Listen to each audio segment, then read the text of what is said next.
Good afternoon, everyone. This is Bob Pompiani at the UPMC Rooney facility on the south side. This is the Tomlin Tuesday and a short turnaround Tomlin Tuesday.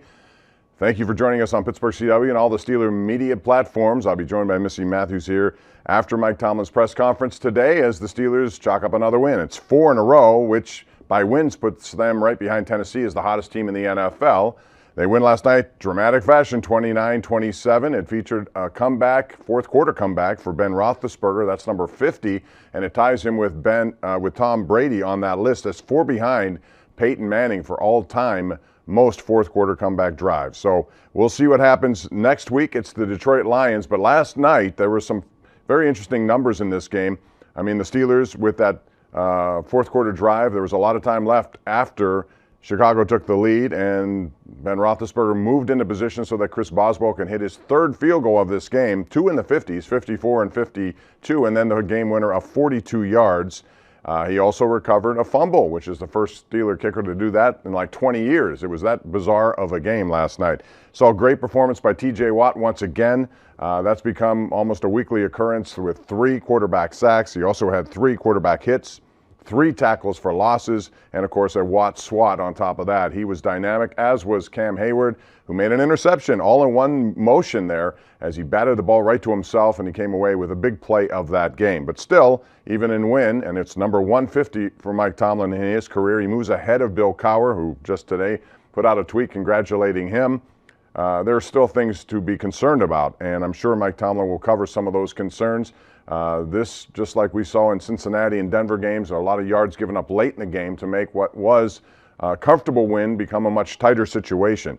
However, in the wild and wacky world that is the NFL, these kind of occurrences take place. The Steelers, nonetheless, have won 4 straight to get them to 5-3. That is right behind the Baltimore Ravens in second place in the AFC North, with a game against the winless Lions coming up on Sunday. Right now, head coach Mike Tomlin is about to take the microphone. Good afternoon. As always, I'll start with a quick synopsis of our last performance, which was last night. It was some good and some bad, like every time you play.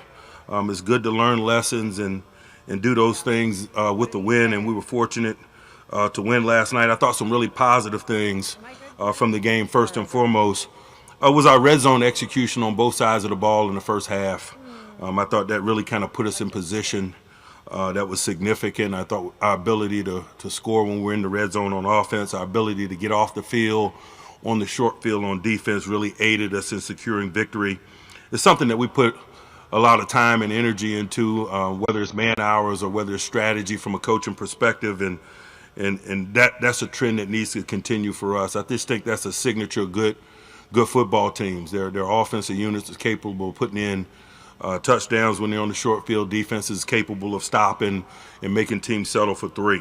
I thought in special teams it was twofold. Can't say enough about Boz and his level of consistency and his desire to deliver for us in those weighty moments and circumstances. And I think that's the thing that probably stands out about him more than anything else is he's a guy that runs to those moments as opposed to away from those moments. And we just have a great deal of confidence in him, and he's earned that with how he performs. I thought another component of special teams that was very good, I thought we did a good job of neutralizing their return man.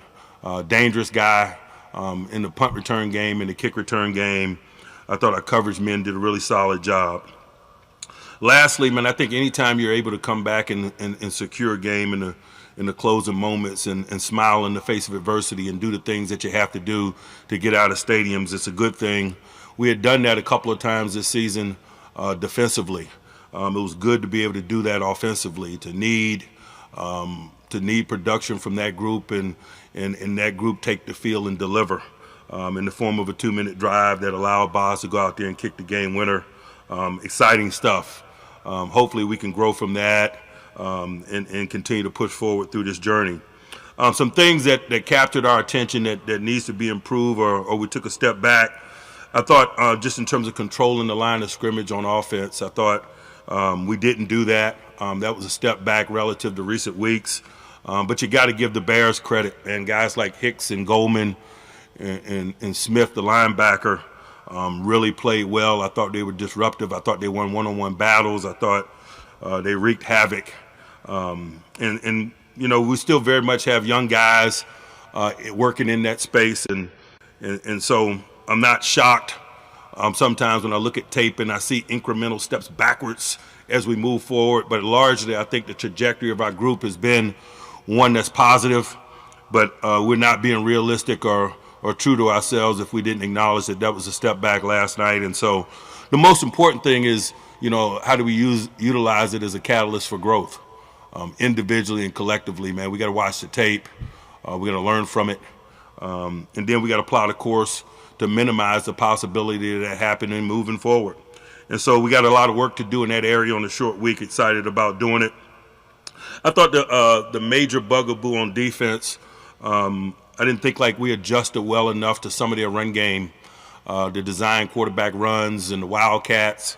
And part of that was my doing. I thought game circumstances would minimize some of that. And so I was at times slow or reluctant to adjust, or we were slow or reluctant to adjust as a coach from a coaching staff standpoint. But I thought particularly once we turned the ball over on the punt return and they were able to score, then those things became more relevant. And they were able to control the ball some and get some first downs and keep us off balance with those two components of their run game, the Wildcat and the design quarterback runs. And I didn't do a good enough job. We didn't do a good enough job of adjusting and putting our guys in position to minimize that component of play. Again, like I mentioned, at certain points during the game, you felt like the game circumstance was going to minimize it. But as the game unfolded, it didn't. And so we got to be better there. We got to have a more comprehensive plan. We can't allow those things to keep us off balance and minimize some of the things that we like to do in terms of wreaking havoc on a quarterback, or on an offensive unit. Bumps and bruises from the game. Claypool is being evaluated with a toe injury. He's actually getting an MRI right now. I don't know the extent of that. We had several guys that had minor things that could slow them at the early portions of the week. Robert Spillane with an ankle, Cam Heyward with an ankle, Bugs with a hip. Ebron had a good week last week, man. We're anticipating him working as early as tomorrow and letting the quality of that work kind of be our guide in terms of potential inclusion of him in this plan. And so, that's the injury stuff, man. Let's move on to Detroit. I think the thing for us and the thing that I want to relate to the guys, particularly when you got a bunch of young guys like we do, I understand that they're an 0-8 football team and has faced a lot of adversity, but this is the National Football League. There are no FCS games. There are no Group of 5 games. There are no homecomings. Each and every week, man, you're up against it, against paid professionals, guys that I have a lot of respect for and capabilities, both coaches and players. Couple that with the fact that they're coming off of a bye week, and there's an element of the unknown associated with that. We're coming off of a short week. It presents some challenges for us that needs to have our attention. Rest assured it will have our attention. We better prepare with an edge. I'm sure this will be a hungry group coming in here searching for their first win. I'll start on offense. You look at the running back position. Swift and Williams are a really solid tandem. Swift is really good on the perimeter, is really good in the passing game. I'm seeing signs of his utilization that's similar to maybe like Kamara's usage in New Orleans, where Coach Campbell comes from. I mean, this guy's one of the top backs in the league in terms of the passing game. His screen game is dangerous. His stretch game and zone scheme running is dangerous as well. He's supplemented and supported very well by Jamal Williams, former Green Bay Packer. He's a one-cut, deliberate downhill runner, man. His power always falls forward. Those guys do a nice job of dividing the labor up from a running back standpoint and providing outlets in the passing game for Goff. At the tight end position, Hockenson, man, is a high-volume catch guy. He really is productive in the interior portions of the field. Their play-pass game with him as a focal point is dangerous, particularly because they've had some turnover at the wide receiver position. They lost Kenny Galladay in free agency. Cephas is injured. And so there have been some changing parts there, some emerging guys there. And I think TJ at the tight end position and Swift at the running back position have been quality security blankets for Goff, man, and he's utilizing them to stay on schedule and keep the dogs off of him. We expect them to get Decker back. I think that's been, well documented. And so they got a quality tackle tandem that's going to be challenging for us from an edge pressure perspective with our outside linebackers is a big component of play. I know they're excited about getting him back. On the defensive side of the ball, they're multiple. Man, I got a lot of respect for Aaron Glenn. I've known him for a long time, man, the schemes and things that he employs, particularly a guy like him that's been working extremely hard for his opportunity. I'm seeing signs of that work, man, and a lot of the things that he's doing. Their situational ball, their possession down ball schematics are really challenging. The disguise packages and the myriad of things that they do on the back end from a coverage standpoint is challenging. They've gotten some attrition at the cornerback position, and I think they're doing a really good job of keeping you off balance and while at the same time protecting some of those guys. Walker and Harris at the safety position is a quality tandem. Those guys are homegrown third-round picks, I think, in 17 and 18 in that organization and have grown up within that organization. You see the continuity of that. They play well together. They're interchangeable. Both guys play good in the deep defense. Both guys do a nice job of rotating down. They're interchangeable in that way, and so they keep you off balance. Up front, man, they got a quality collection of big bodies. Michael Brocker, Nick Williams, former Pittsburgh Steeler, man, has been at it now for about a decade. Quality dude there. Trey Flowers, big-time free agent from New England, man. He plays outside on rundowns. He's an interior challenge for guards and so forth and passing downs. They got some other edge people, Charles Harris, Austin Bryant, that bring the heat off the edge. But for us, as we look at them, I think we need to continue to do the things that we've done well in recent week on offense, and that's work hard to stay on schedule and take care of the football. We've done a really good job of that, and that's allowed us to gain some cohesion. We still got to get cleaner from a penalty standpoint on offense. You get behind the chains on this group, and you allow Aaron Glenn to work some of those possession down schemes and third and long and stuff. It increases the environment in terms of the turnover game, and we got to just keep that at a bare minimum. So, that's just a brief synopsis of some of the things that we face. Again, it's the very early portions of the process for us. We got to work and work fast, but such is life, man, in the big show. I'm excited about doing it with this group, and I'm excited about learning the lessons from last night and positioning ourselves to get back here in the stadium in a short number of days. Glad to be doing it at home. Nothing like the comforts of Heinz Field, man. Got respect for that, though. We understand it's not something that's mystical. It's what we do in there that makes it comfortable. So we're going to work with that in mind, and I'll pause and open it up for questions. Mike, what is it about Pat Freiermuth that in a short amount of time he's made himself so dependable for you guys? He's doing what we've all seen him do throughout the process, and that's catch the football. He makes combat catches. He makes the tough catch seem somewhat routine. His hand-eye and his body control is exceptional for a bigger-bodied guy, a tight end type guy. He's still young and growing and growing in a lot of ways, on and off the field, week in and week out. But he's got an awesome base and a nice skill set to build upon. Mike, we've seen the Lions do some things. They had an onside kick in the first quarter. They've had some fake punts. What are some of the preparation challenges of facing a team that is willing to be unpredictable? I think we proceed with that assumption each and every week, to be honest with you. Everybody has a bag of tricks, if you will. Sometimes whether or not you go to them is dictated by game circumstance, and they've been in some less than ideal game circumstances for them that probably require them to be more thoughtfully aggressive.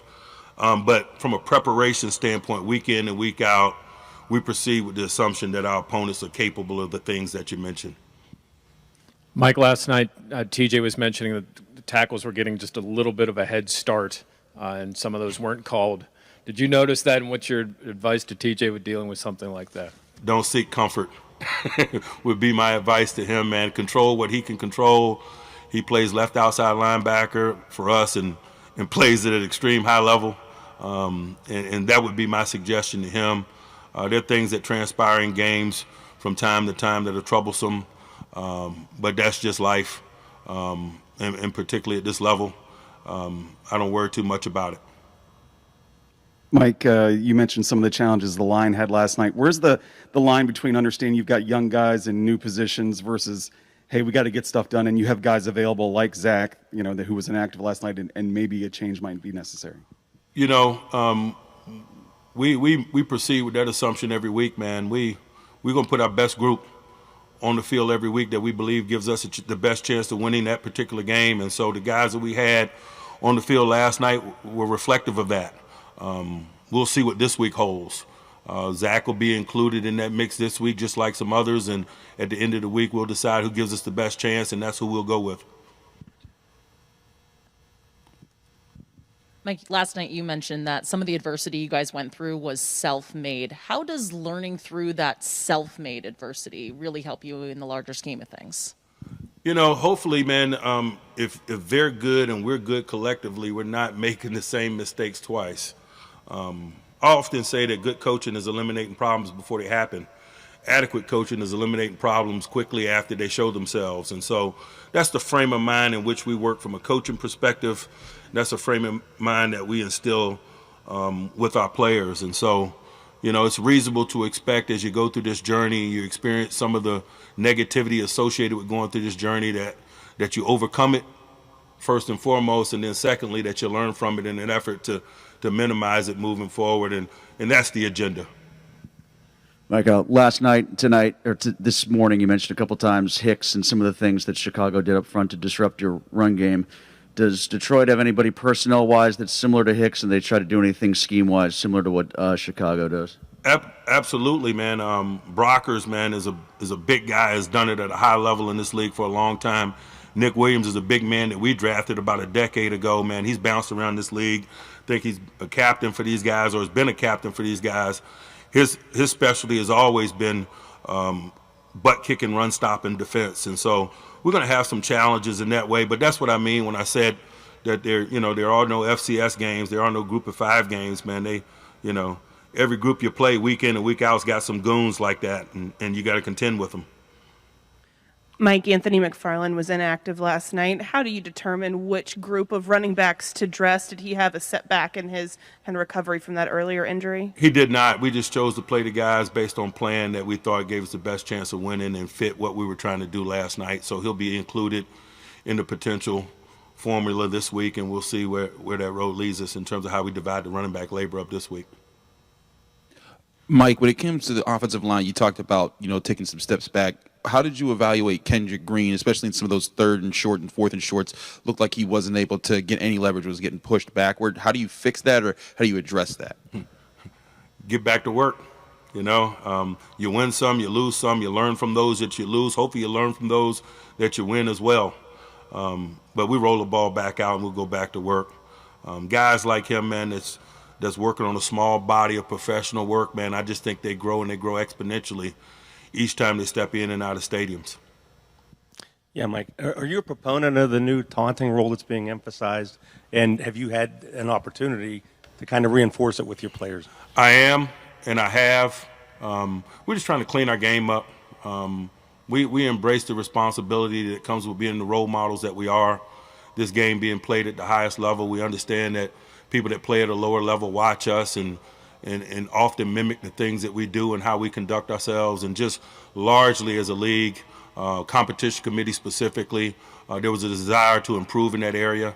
And so that's been expressed to our guys. We've been shown examples of that throughout team development, and we continue to reinforce that as examples in a negative way turn up during the course of the journey for us and for others. Mike, you guys got the jet sweep game going in the second half especially. How much of that was Matt just mixing it up with the calls versus, not being able to get it done more with the traditional run game?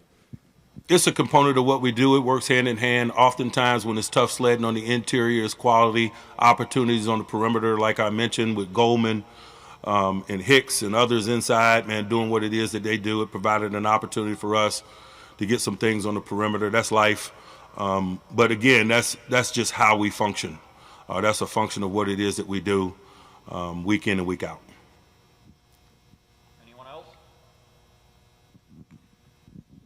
Mike, understanding, like you said, there are no easy wins in this league. How important is it, though, to get wins like the one against the Bears, facing the Lions ahead of the schedule, ramping up even more with AFC? I have no idea what you mean by that. I'm trying to win every week, and I'm just being honest. Regardless of opponent, their record, their reputation, we respect everybody in this league, man.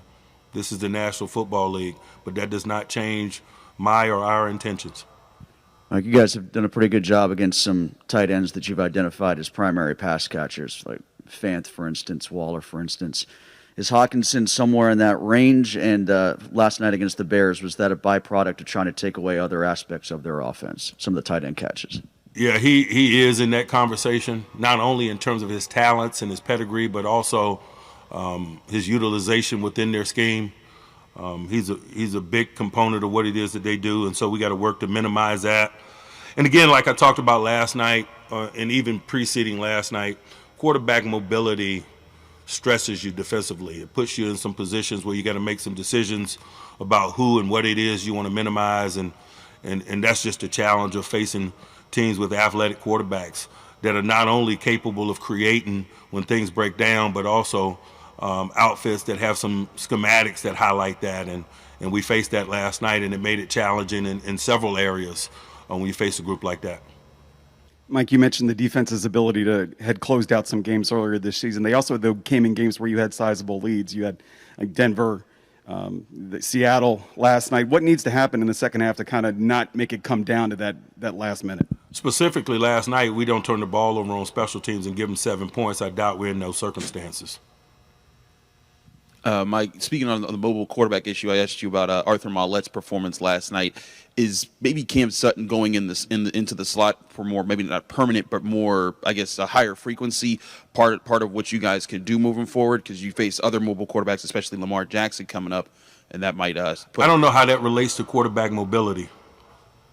Oh, well, when I asked you about Arthur Maulet being left in more single coverage last night, you said that was kind of the stressing point there. It seemed like, I believe in some of the later snaps, you moved Cam Sutton to the slot to help with that situation. Is that something that you might do moving forward? Cam plays inside on possession downs anyway. He and Arthur play inside on possession downs, and so position flexibility is just a component of what he does in some of our sub packages. That's kind of a independent conversation as it pertains to Arthur Maulet.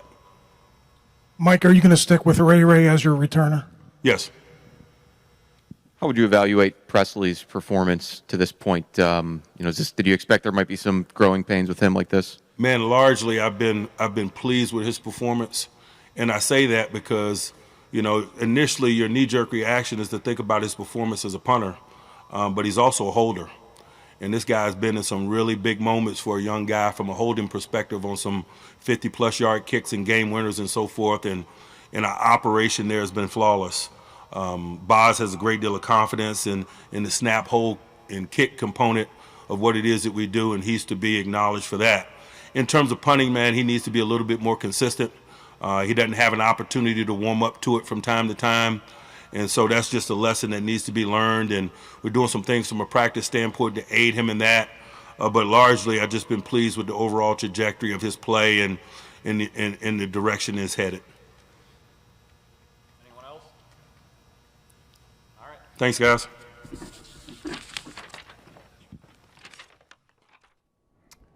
That concludes another Mike Tomlin press conference. Bob Pompiani now joined by Missy Matthews, and it was a big win last night for a lot of different reasons because, number one, it's 4 in a row, but also, according to our BetMGM by the numbers, it's a big one for Mike Tomlin, Missy. Yeah, Coach Tomlin, staying humble about it, but appreciates the company that he is in. The 20th head coach in NFL history to reach the 150 career win mark.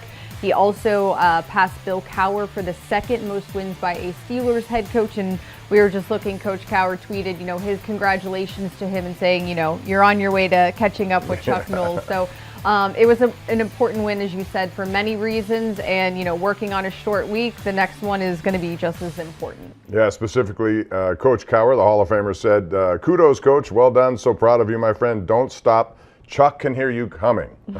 So that's next on the agenda, but he's 20th all-time, who's ahead of Bill Cowher on a very exclusive list. But you know, this next win, people automatically think it's going to be easy because the Lions are winless. But this is, you know, given the fact they had a bye week, given the fact that they have been close in a lot of games, Baltimore will testify to that. It's not as easy as it sounds in the NFL these days. And I think also the unpredictability of them, you know, having that bye week, we see what Coach Tomlin and his staff is able to do coming off of a bye week. They have a ridiculous record. It's that extra time, the preparation. And as Coach said during his press conference, every team has a bag of tricks. So you don't know what you're going to see from this Lions team, which is obviously desperate to get their first win this season, dealing with a new coaching staff, a new quarterback.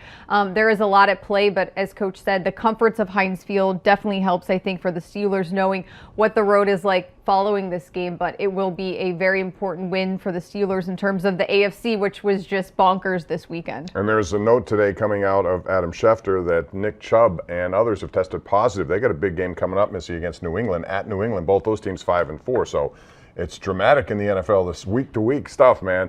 And it's going to be another interesting game this week when the Lions come to town. We'll talk more about that, and we'll get more reflection on Mike Tomlin's press conference today. And when we come back, you're watching it right here live on Pittsburgh CW and all the Steeler digital platforms.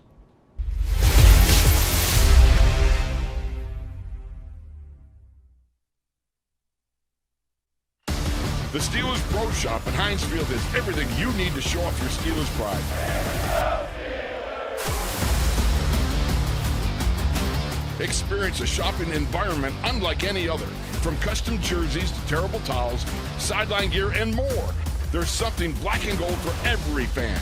Get your Steelers gear directly from the team this year. Visit shop.steelers.com for more information.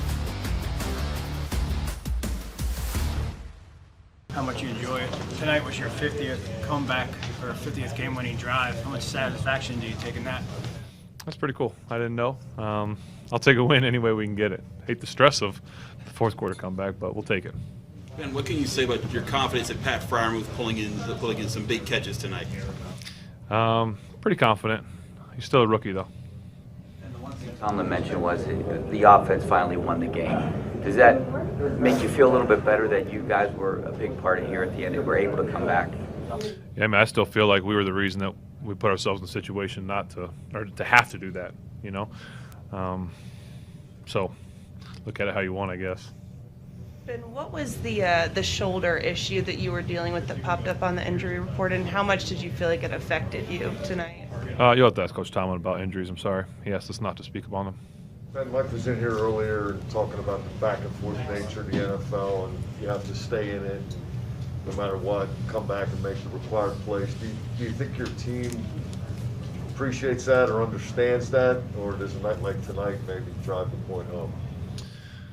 Well, you know, I think if you've done this long enough, you know that very few leads are safe. You know, games are never over, no matter how well you're playing or how bad you're playing. And so I think tonight was one of those nights that hopefully we all can appreciate, to know that you've got to play 60 minutes and sometimes more, and you can't let up. You have some guys that have not been through that before. In your huddle with 146 left, what were you seeing there? They all looked fine to me. I just, on the sideline, I felt like they gave me too much time. So felt like we could go down. We've got, in my opinion, one of the best kickers in the league. The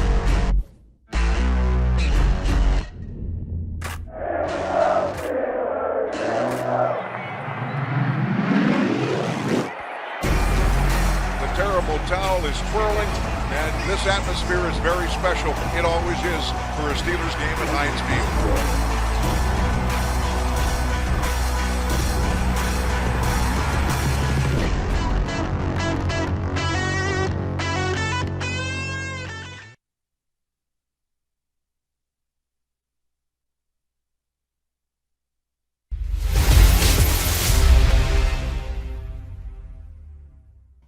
He makes combat catches. A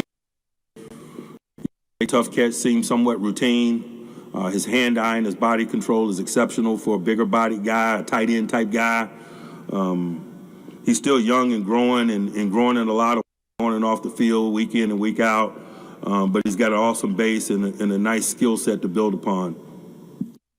That's Mike Tomlin talking about Pat Freiermuth, and the rookie has made some really tough catches. We saw the one last week in Cleveland on a fourth down play. He had to make the play, and he did.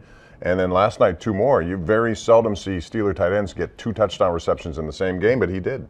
Yeah, no doubt about it. You know, the last Steelers rookie tight end to catch 2 touchdowns in a game, of course, was Heath Miller, which appropriately enough was at the game last night, Bob. Pat Freiermuth had a chance to catch up with him a little bit during pregame, but of his 30 targets so far in the NFL, Pat Freiermuth has caught 24 of them. Very dependable, very reliable, but, you know, I like anytime Ben Roethlisberger is asked about the rookie, he says, well, he's a rookie. There's still some work. So maybe not leveling the excitement just a little bit, but I think, you know, from what Coach Tomlin said, what we see and what we are saying about Pat Freiermuth is true. We saw that first touchdown there, and I know it was an up and down night for the offensive line, and Tomlin said that they took a step back, and they did generally. They did not win the line of scrimmage. However, on that touchdown pass, he gave Ben Roethlisberger enough time to go through all the progressions, and then they had to ad-lib a little bit because nothing was open originally until Freiermuth had the chance to continue to move on. And without the offensive line protection on that play, that touchdown doesn't happen. Yeah, and I think the consistency of the O-line is the big thing that Coach said. You go back to the lab, you go back to practice, you work on things. Obviously, controlling the line of scrimmage is very important in terms of their job. But I think earlier in the season, it was individually, they weren't doing things well. Then we saw them collectively and individually get it together. So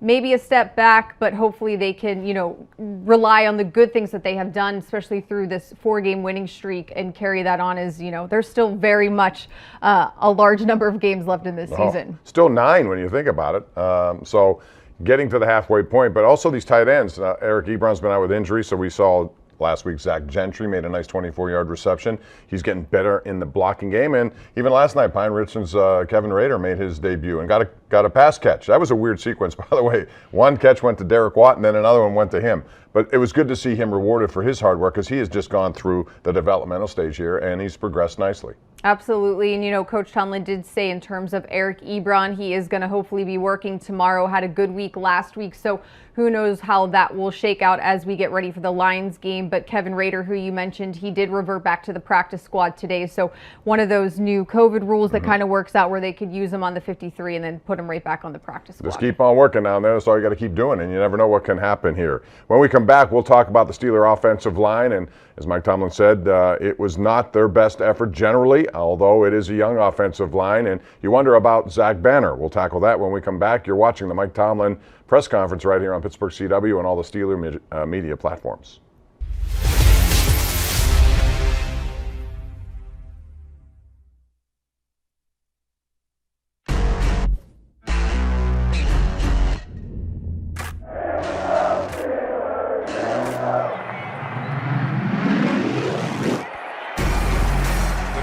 Towel is twirling, and this atmosphere is very special. It always is for a Steelers game at Heinz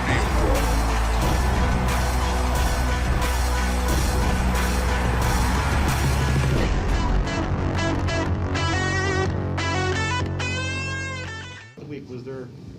Were you just progressing through with what we to do? Was there any worry, or when did you know you would play, or how do you kind of know that? No, I knew I was going to play pretty quick. Healed up pretty quick after last week, and you know, I was feeling pretty good after the game with just minor symptoms. You know, right when that hit happened, and I'm just glad I was out there tonight and could do my part. How about on the fumble recovery there? Did you take it? Yeah, I took a pretty good shot and got folded in half, but I just saw the ball, grabbed it. Next thing you know, I'm at the bottom of a pile. So is this the game that you won with the field goal, or the one that you won the fumble recovery? No idea. That's up for debate for y'all, I guess. Kicking in the open end is supposed to be difficult, but you know your big kicks there. Do you like kicking in that end? Is it It doesn't matter. You know, a kick is a kick. There was a good breeze out there in the middle of the field in your face towards that end. And that's why Cairo, elected to go that way in the third, and then with the wind at his back in the fourth.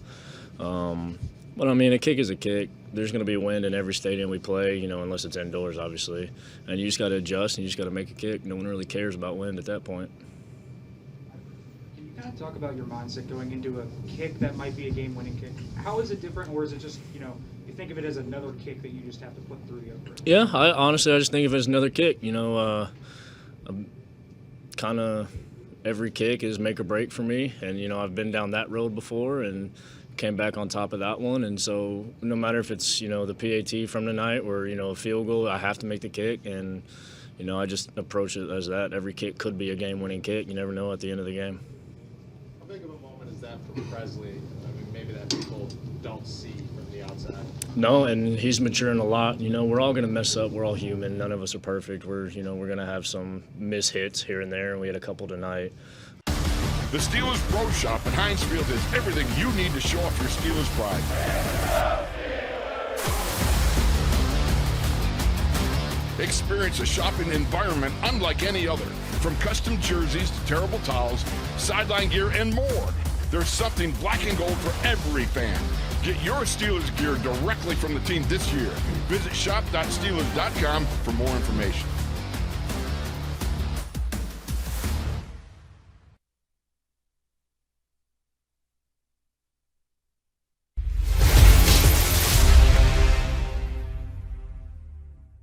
We proceed with that assumption every week, man. We're gonna put our best group on the field every week that we believe gives us the best chance of winning that particular game. And so the guys that we had on the field last night were reflective of that. We'll see what this week holds. Zach will be included in that mix this week, just like some others. And at the end of the week, we'll decide who gives us the best chance, and that's who we'll go with. That's Mike Tomlin talking about Zach Banner, who has not gotten a hat here. In the last several weeks, he's been ready to go. I sense Mike Tomlin is very patient with this young group, even though he recognized last night it was not their best performance. Dan Moore specifically had issues, but I mean, he's a rookie 4th-round pick taking on some of the best in the game. But that patience is something, normally you wouldn't see. You'd see replacements. Not in this case. Well, and I think you had to give them a chance to work through the growing pains that I think we all knew were going to take place with a young offensive line with very different pieces. We were used to the Marquise Pounceys and Dave DeCastros and having consistency at that position for so many years where you didn't really talk about it. And coming into this training camp, it was just injury after injury for the O-line and moving different parts and whatnot. So I think you do have to be patient and trust it. And I think, going back to Cleveland, you're like, okay, I see what they saw. I see the physicality. I see the group working together. The run game got going, but then, a step back against the Bears. So you hope maybe you take a step back and then you take another step forward and maybe two this next game against the Lions. And Mike Tomlin is willing to deal with that. He knows these are young guys and they're coming together. And I thought they have proceeded all until last night with pretty good progress, and yes, that's a step back. So you wonder about Zach Banner. He's ready to go. It's just a matter of if he's in there and who does he, I thought Chuks Okorafor, for the large part, did a pretty good job last night on his side. I think Dan Moore had more issues than anyone else. Yeah, and I think it's probably going to change game to game, to be completely honest with you. I don't think we're going to head into the last few games of the season and say, okay, the O-line's perfect, they're good, Najee's going to run for 100 yards every game. But, Joe Hague is somebody that we saw a little bit due to some injuries fill in there. BJ Finney obviously, he can play both inside positions. So I am curious if and when Zach Banner will get a helmet, if it's time to shake things up, or if you maybe give it another week or so. One thing they've done consistently, Missy, is they've run Najee Harris. This is 4 straight games where he's carried the ball 20-plus times. That has not happened, I don't think, and since Le'Veon Bell's been here. But I think it's also a reminder that this offensive line can utilize that run game first mentality to get more physical and to win the line of scrimmage to set up a pass game. Yeah, 22 carries for him last night, 62 yards. Of course, the touchdown. I think we're used to seeing Najee score a touchdown every game. It feels like these last few, but he's also heavily involved in the passing game. So it's not just the amount of carries that he's getting. He is obviously a major part of the Steelers offense when you finish last in rushing in 2020, and everybody tells you that is what they want to work on and improve. You use your 24th overall pick for him. And I think that we are going to continue to see him grow along with the offensive line. Going back to the Freiermuth touchdown in Cleveland, Ben moved Najee Harris over to the left side towards Myles Garrett. He's good at blocking too. So he wants to be more than a running back according to Ben. And I think we're seeing that just the work ethic that he brought here to this team. Eddie Faulkner telling him sometimes go home, watch a movie, watch Netflix. You don't always have to be inside the Steelers facility, but that is just Najee Harris and that's how he's wired. And that's a good thing for a young guy. He's absorbing it all and putting it out there week after week. And ball security is another thing. That's, running Don't backs. Jinx it, Paul. I'm not going to jinx it, but I'm saying it is what it is. So far, that's been a nice thing. I wonder about those jinx. I hear that a lot, but, it is the truth. He's been really good at ball security. And forget I said it if he should fumble next week. When we come back, we're going to talk about the kicking game, which gets props once again. And Boy, Chris Boswell had a rough week, and he came back, recovered a fumble, kicked 3 field goals. We'll talk about him. We'll talk about Presley Harvin and more as we continue with the breakdown of the Mike Tomlin press conference right here on Pittsburgh CW.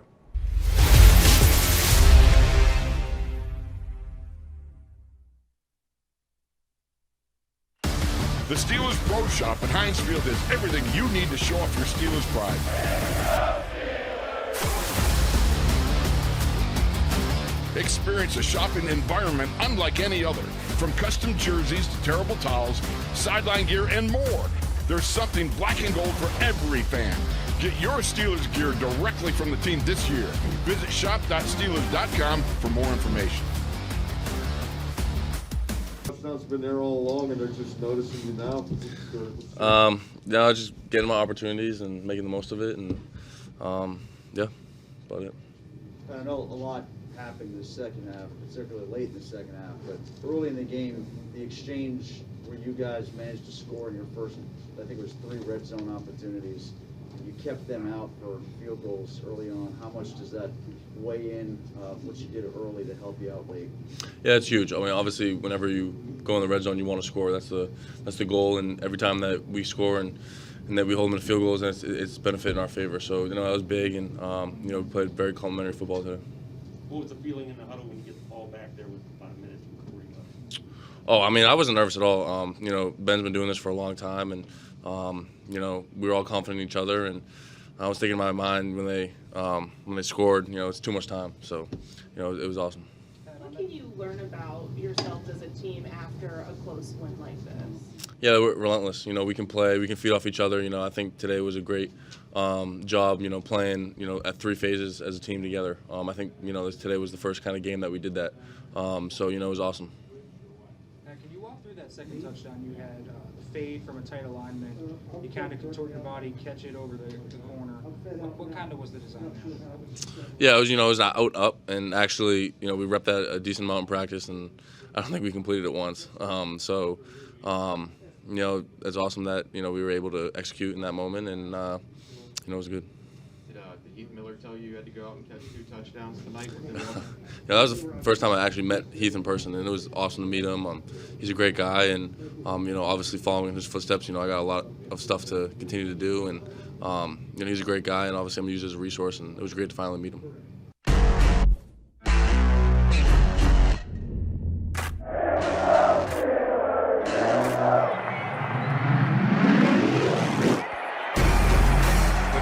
Towel is twirling, and this atmosphere is very special. It always is for a Steelers game at Heinz Field.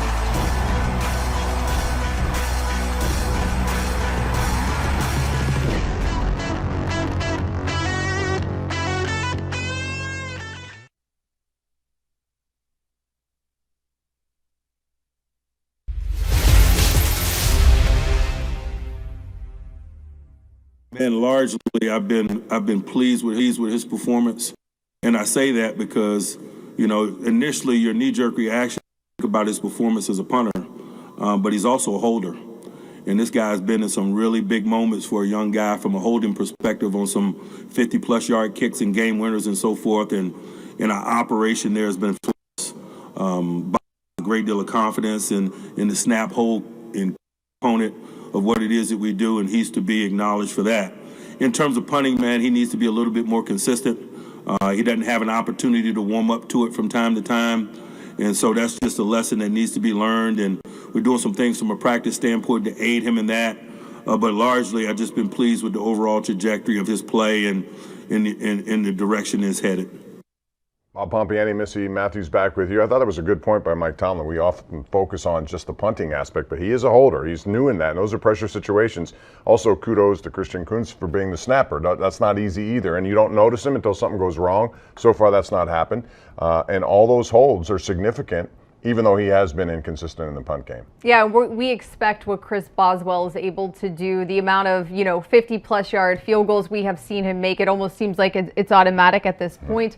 But he did give credit. He's cool, calm, and collect. And after the game, said every kick is just another kick, but did give credit to the guys that helped make it happen. And in Cleveland, Presley Harvin was called to do a few other things as well. Whenever Chris Boswell did not return for that second half. So yes, they used a draft pick on him. him. He is a rookie, as Coach said, has to be more consistent in terms of his punting game, but I think hopefully we can see those improvements take place. How about Boswell's night, dude? Coming off the concussion protocol, he hits 3 field goals. He misses an extra point, which is rare for him, but it's happened.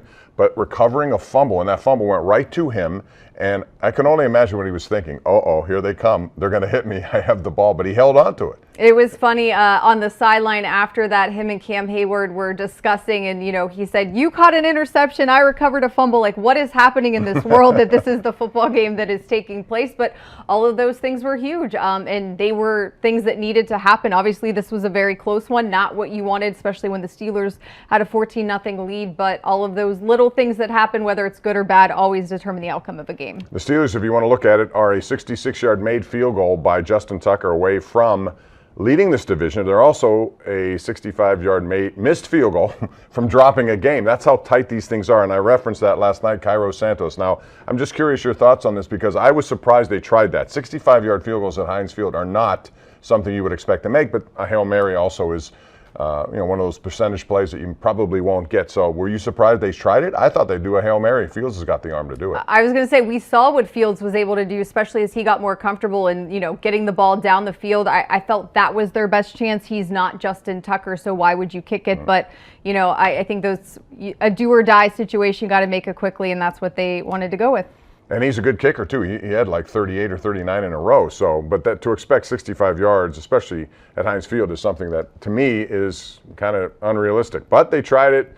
It was on target. It was short, and the Steelers come away with a win. So now what's up next? This is the Detroit Lions, a team that I know everyone out there says that's an automatic win. There are no such things in the NFL. We've seen that week after week. We'll talk about the Lions and the challenge they bring to Heinz Field as the Steelers now try to make it 5 in a row to get to 6-3. That's next when we continue live right here on the South Side.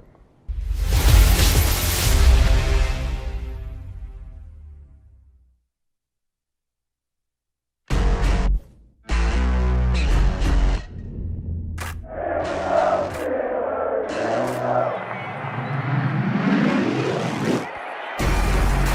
terrible towel is twirling. And this atmosphere is very special. It always is for a Steelers game at Heinz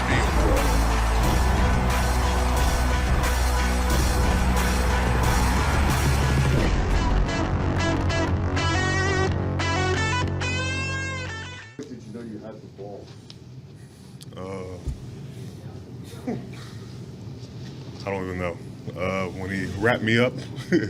But, no, it's funny. We were working on the drill on Wednesday, me and a couple of the ball boys and the EQ guys and our strength coach. And, we did the drill, me getting my hands on the offender, and then trying to catch the pick. And then it pays off. And, practice really pays off. You kind of trap it on the guy's shoulder or something? Or? Yeah. I've been getting a lot of tips lately, and, I just wanted to get a pick. We've been, lacking in the turnover department. I figure I could help out. What did Tomlin tell you after that one? Somebody came up to you on the sideline. I don't know what he called me, but I just told him, I told you I got hands. Maybe we could run the fake field goals to me now. Is that the kind of thing that you guys can build momentum on as a defense to start kind of changing the way those turnovers, you guys haven't gotten them recently, can that start to kind of change now that you've had that? Every game we have to go in the mindset that we got to get turnovers. We got a turnover from James Pierre, and Boz, collected it, but we count that as a turnover as well. But we need them from here on out. We know games aren't going to be easy. In the NFL, no game is a foregone conclusion win. So, you need the field to flip multiple times in the game, and turnovers are the best way to do that. Cam, did Fields surprise you at all with his, not the mobility, but the ability to throw and the move accurately? Didn't surprise me. I've watched every damn game he's played in. The Steelers Pro Shop at Heinz Field is everything you need to show off your Steelers pride.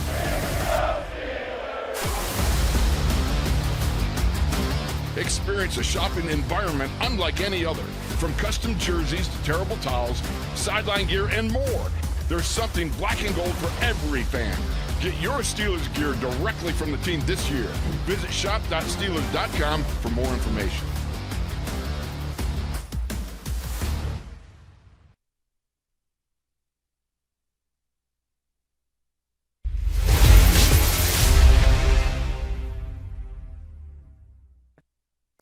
I have no idea what you mean by that. I'm trying to win every week, and I'm just being honest. Regardless of opponent, their record, their reputation, we respect everybody in this league, man. This is the National Football League, but that does not change my or our intentions. And that's the right way to look at it, just because there's so many talented players in this league, and there's a fine line, as Bill Cowher used to talk about it. If you give a team an opportunity, they can take you down, even if they are winless. And Dan Campbell and his team are winless right now, although they've been close. Coming off a rout, they got pretty much handed everything their way in a 44-6 loss to the Eagles. But aside from that, they've been in some games. It's a dangerous opponent. I think that's obvious to look at just because of where they are. Yeah, Coach Tomlin said no homecoming games, no easy ones that you can just mark as a W on your schedule. But coming off of a bye week for the Lions, Coach Tomlin referred to them as a hungry group. And I don't think most teams you go, okay, they're going to go 0-17. I understand we have seen it before, but realistically, I think they're going to get a win at some point. You certainly don't want it to be against the Steelers, especially when the momentum is shifting in the right direction, going from a 3-game losing streak to a 4-game winning streak, and knowing you have some tough AFC opponents on the other side of this game with the Lions. So I don't think that the team is going to take it lightly. I think because it is a short week, you have to be laser focused and being able to turn the page and get ready for them here at Heinz Field. And Jared Goff is an experienced quarterback. He's had some really good times with the Rams before that trade took place.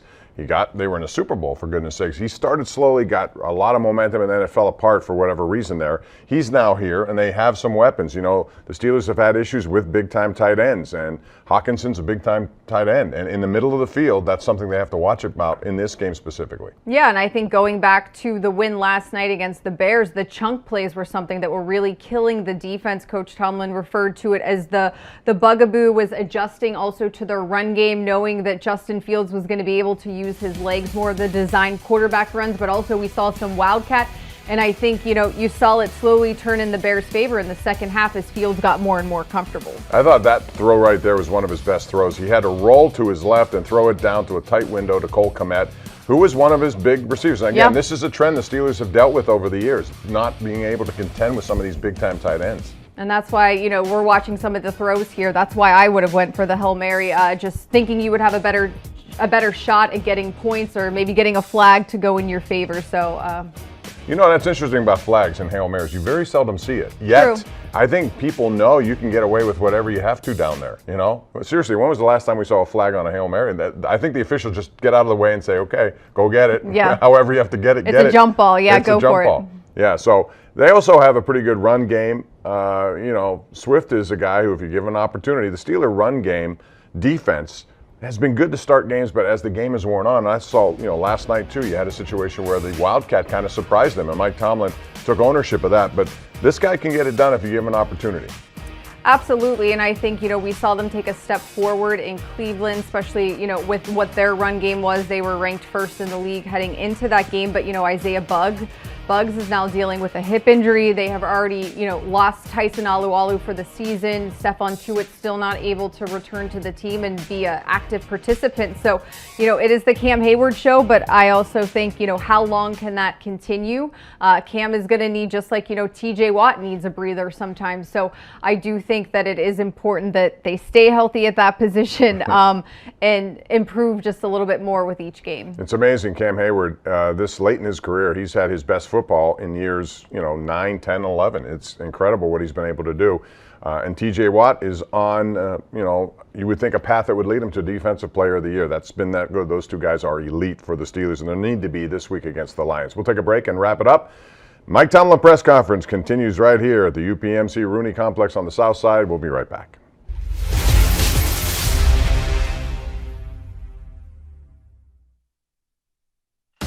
The Steelers Pro Shop at Heinz Field has everything you need to show off your Steelers pride.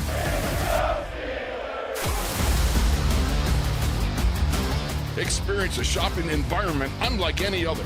From custom jerseys to terrible towels, sideline gear, and more. There's something black and gold for every fan. Get your Steelers gear directly from the team this year. Visit shop.steelers.com for more information. Not everything went exactly the way you wanted, but coming out on top at the end. A win is a win. It was definitely draining. Long game. I haven't checked how many plays it was, but I'm sure it was a decent amount for the defense, and I'll take a win. We got a short week here, and got to get Heinz Field going crazy again next week. It was insane tonight. I can't give the fans enough credit for how loud and crazy they were tonight. They've been great all season long, and it helps us so much. So hats off to them. All of us are here. That standard then is inspirational for us. TJ, big performance, 3 sacks. I know that you reached 60 sacks on the day. What does that kind of mean to you, even with the win, individual accomplishment like that? What does that mean? I don't know. I don't have time to worry about individual accomplishments right now. We're trying to win football games. The DBs, the linebackers did a phenomenal job in coverage tonight. The 1 sack would have been a pick for Minka if he would have thrown the ball, but he pulled it down, and I was able to get a coverage sack. And we were doing a good job most of the night with the rush lanes and everything. So it's not just a single effort here. This is a full defense and one man just reaping the rewards from it. And the defense did a phenomenal job as a whole tonight. Those 3 sacks aren't just myself doing the work. What kind of challenge the field present for you guys? I mean, I know you were prepared for exactly this, but at the same time, facing it was different. Yeah, we weren't anticipating many quarterback-designed runs. There were a couple more than we had anticipated, especially in non-situational downs. The Wildcat stuff was a little different, but he was able to throw the ball quickly and effectively tonight and move the ball down the field a little bit. And then obviously he got out of the pocket a couple times, and that's just something that we have to continue to get better at as rushmen. And it's also tougher when we're seeing chips now on both sides and trying to figure out how to contain with chips. It's something new for us.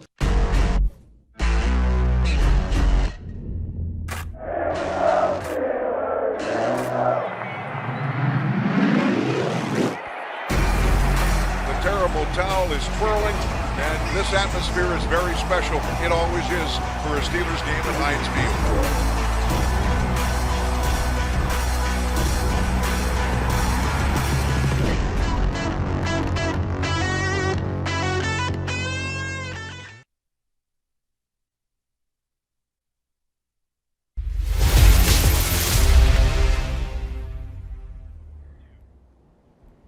All right, welcome back. In case you missed it, Mike Tomlin updated the injury situation. Missy, what was it? All right, Chase Claypool dealing with a toe. He's currently getting an MRI. We'll learn more about that. Robert Spillane and Cam Heyward are both dealing with ankle injuries, a hip for Isaiah Buggs, and Eric Ebron expected to continue working this week, so we'll see what his availability is. That's going to do it for us. For Missy Matthews, I'm Bob Pompiani. We'll see you Saturday night on the 84 Lumber Mike Tomlin program, KDKA. Have a good day.